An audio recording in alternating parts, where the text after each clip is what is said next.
O grande conflito. O grande conflito.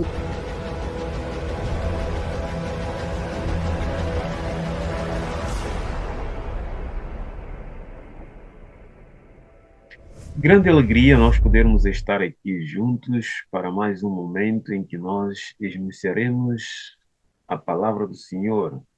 Graça e paz do nosso Senhor Jesus Cristo possa estar contigo. É um prazer sempre acolher-te aqui no nosso canal e podermos juntos aqui refletir sobre os assuntos que têm a ver com a nossa vida espiritual. É, acima de tudo, a nossa preparação para o encontro com Jesus Cristo. Amigos queridos e amados que nos ouvem cada dia, cada hora, seja o momento em que tiver o seu tempo livre, eu desejo que a paz do Senhor, que as bênçãos de Deus possam repousar consigo enquanto estudas a palavra do Senhor. Nós estamos estudando o livro Grande Conflito. Esta é a nossa meta para este ano e o próximo, se Deus permitir assim vivermos, divulgar todo o conteúdo deste livro de uma forma bem explícita e esmiuçada. Você, se é novo aqui no nosso canal, inscreva-se no canal, deixa o teu gosto após assistir este vídeo e também pode deixar algum comentário daquilo que você pensa quanto ao conteúdo que você acabará de ouvir. Eu quero convidar-vos a nós meditarmos e orarmos, pedindo a presença do Senhor aqui neste momento.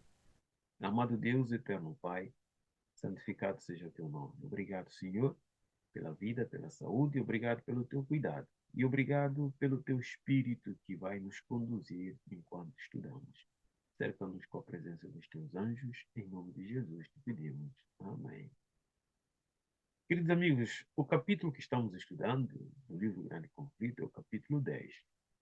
E no estudo anterior, nós terminamos falando de que, por causa do fanatismo, por causa dos falsos homens que procuraram intrometer-se na reforma, mas sabemos que era a estratégia de Satanás para tentar aniquilar a reforma, trouxe grandes problemas para a Alemanha. Em pouco tempo, a ordem desapareceu dentro daquele país e o que veio a seguir é carneficina. O nosso conteúdo de hoje, para a reflexão, vamos falar sobre a chamar ao pecado justiça e a justiça pecado. Sabemos que a Sagrada Escritura condena isto veementemente e vamos ver até que ponto a Igreja Romana chegou de chamar o pecado de justiça. Mas o que o conteúdo nos diz? Martim Lutero, ao perceber o que estava dizendo lá na Alemanha, uma grande angústia, uma grande angústia que havia lhe tomado tempo antes, voltou a oprimir o seu coração. E aqui nos diz que a agonia da alma que havia tanto tempo antes Lutero experimentara em Erfurt oprimia-o agora com redobrada força. Vendo ele os resultados do fanatismo imputados à reforma, começaram a deduzir que é a reforma a causa de todo aquele conflito, de todo aquele fanatismo. Mas será que é a verdade? Os príncipes romanistas declaravam, e muitos estavam prontos a dar crédito à declaração, que a rebelião era o fruto legítimo das doutrinas de Lutero. Então, os príncipes romanistas, os padres, os clérigos, trabalharam no meio do povo de forma dissimulada, a levar muitos a querer acreditar de que é por causa da doutrina de Lutero que tudo isso surgiu. Conquanto esta acusação não tivesse o mínimo fundamento, não poderia senão causar grande angústia ao reformador. É claro que ia causar angústia, e causa angústia a qualquer um.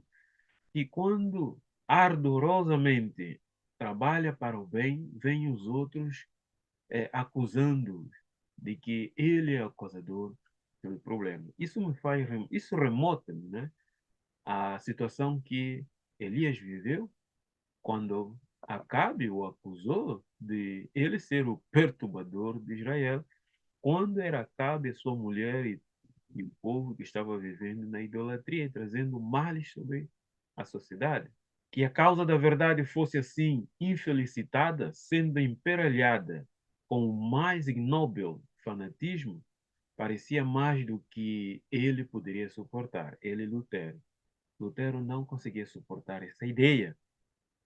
Não era a reforma que estava causando toda esta turbulência? Por outro lado, os chefes da revolta odiavam a Lutero, porque ele não somente se opusera às suas doutrinas e negara ser de inspiração divina o que pretendiam, mas declarara os rebeldes à autoridade civil. Lembra que Mozart induzia as pessoas a não aceitar a autoridade civil, dizendo de que aceitar a autoridade civil e religiosa era adorar a Deus e a Belial.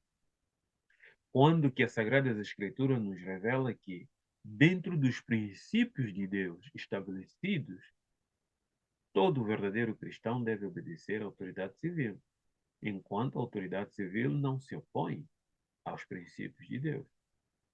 Mozart estava induzindo o povo ao contrário, e agora a culpa estava recaindo sobre a reforma, sobre Lutero. Em represália, denunciaram-no como vil pretensioso. Parecia haver acarretado sobre si a inimizade tanto dos príncipes como do povo. Lutero sentia que ele estava levando o desagrado de todos. Os romanistas exultavam-se, esperando testemunhar a rápida queda da reforma. Este era o propósito deles, e não só deles, como do próprio Satanás. E culpavam a Lutero até dos erros que ele tão zelosamente se esforçara por corrigir. Ah, Lutero, você é culpado, que estavas a tentar corrigir erros que não eram erros. Aparentemente parecia, mas não era. A facção fanática, pretendendo falsamente haver sido tratado com grande injustiça, conseguiu ganhar as simpatias de um grupo numeroso de pessoas. E conforme se dá frequentemente com os que tomam o lado do erro, vieram a ser considerados mártires.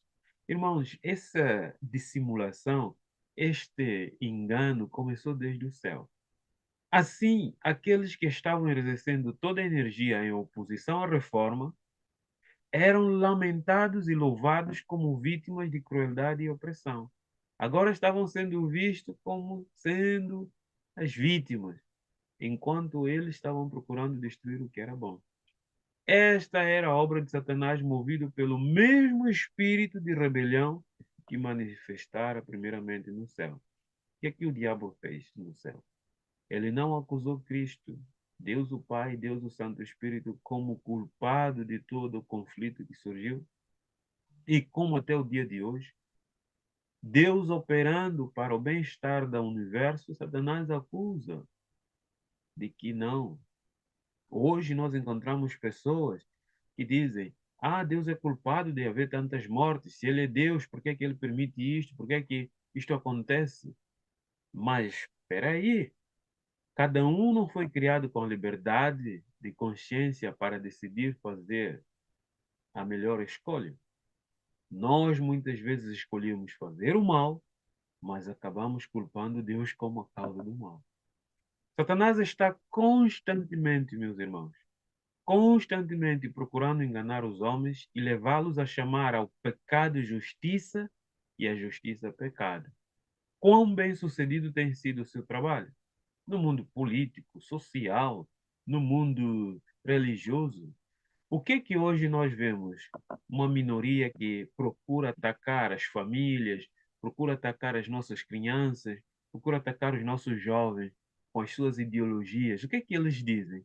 Que eles são vítimas, que eles querem bem-estar, que a sociedade deveria os incluir, que aqueles que estão olhando para eles com indiferença são os maus. Mas o que eles praticam é justo? A natureza reprova-os, os princípios reprovam-os, mas Satanás induz-os a dizer que isto é que é justiça. Quantas vezes a censura e a exprobração são lançadas sobre os fiéis servos de Deus porque se mantêm destemidos em defesa da verdade? Quantas vezes? Reparem, Em breve, quando for imposto os princípios dominicais no mundo, aquele que manter fiel aos mandamentos de Deus, como vocês veem aí atrás, né, na minha tela aí atrás, aqueles que mantêm fiéis aos princípios do mandamento de Deus vão ser acusados de ser os que são causadores dos problemas que a sociedade vai viver. Isto sempre foi obra de Satanás. Os homens que não passam de agentes de Satanás são louvados e lisonjeados e mesmo considerados mártires, enquanto os que deveriam ser respeitados e apoiados pela sua fidelidade a Deus são deixados a sós sob suspeita e desconfiança. Meus amigos, vamos estudar a palavra de Deus para que possamos entender bem a estratégia de Satanás. Quando os seus líderes, principalmente, levantaram as suas ideias, seus princípios, aqueles que são fiéis a Deus serão acusados assim. A santidade falsificada, a santidade espúria, ainda está a fazer sua obra de engano hoje. Sob várias formas exibe o mesmo espírito dos dias de Lutério, desviando das escrituras os seus espíritos e levando os homens a seguir seus próprios sentimentos e impressões, em vez de prestar obediência à lei de Deus. Em vez de obedecer o assento do Senhor, esses homens, guiados por Satanás, estão levando as pessoas a desviarem da Sagrada Escritura. Este é um dos expedientes mais bem-sucedidos de Satanás para alcançar o opróbrio sobre a pureza e verdade. Esses expedientes do inimigo têm ganhado grandes números no mundo. Por quê? Porque a nossa natureza está inclinada para o mal.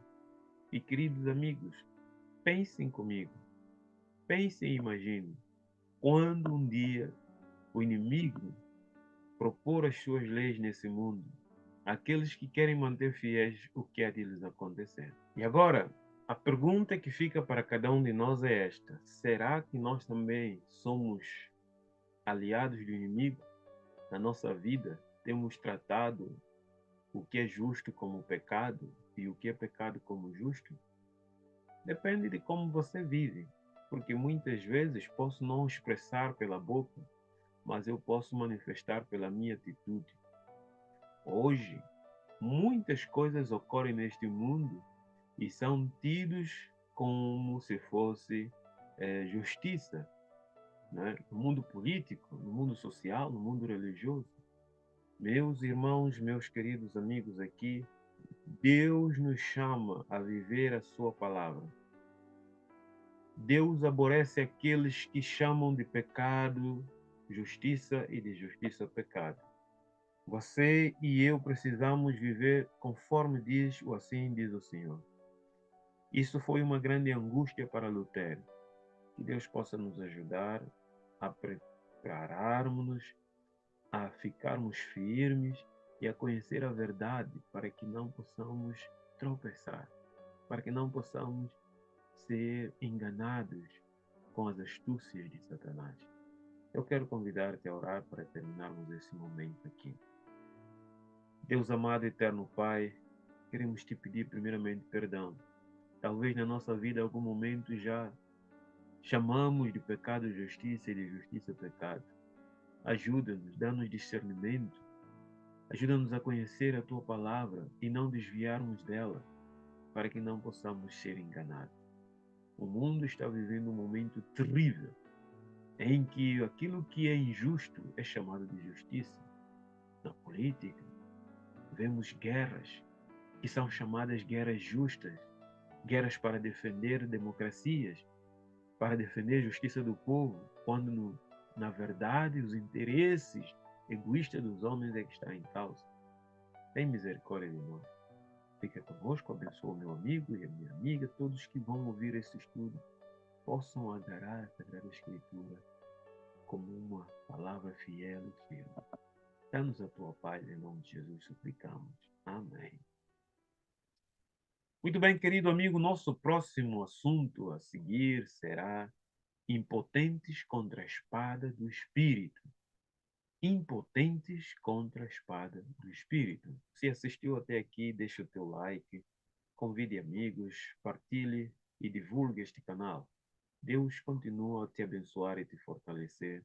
E até lá, um grande abraço.